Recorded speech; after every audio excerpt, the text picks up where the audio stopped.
एक आदमी ने एक बहुत ही खूबसूरत लड़की से शादी की। शादी के बाद दोनों की जिंदगी बहुत प्यार से गुजर रही थी।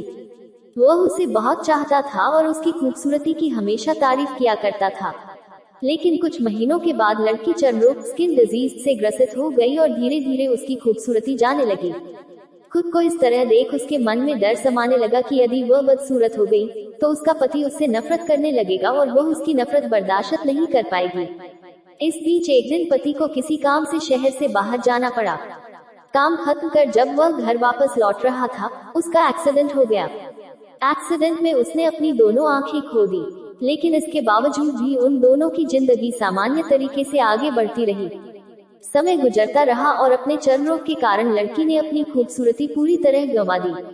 वह बदसूरत हो गई, लेकिन अंधे पति को इस बारे में कुछ भी पता नहीं था, इसलिए इसका उनके खुशहाल विवाहित जीवन पर कोई प्रभाव नहीं पड़ा।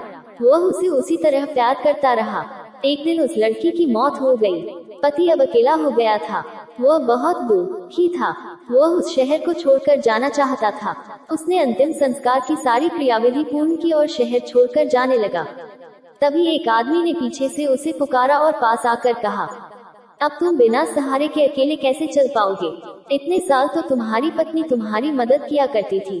पति ने जवाब दिया, दोस्त, मैं अंधा नहीं हूँ, मैं बस अंधा होने का नाटक कर रहा था, क्योंकि यदि मेरी पत्नी को पता चल जाता कि मैं उसकी बदसूरती देख सकता हूँ, तो यह उसे उसके रोग से ज्यादा दर्द देता।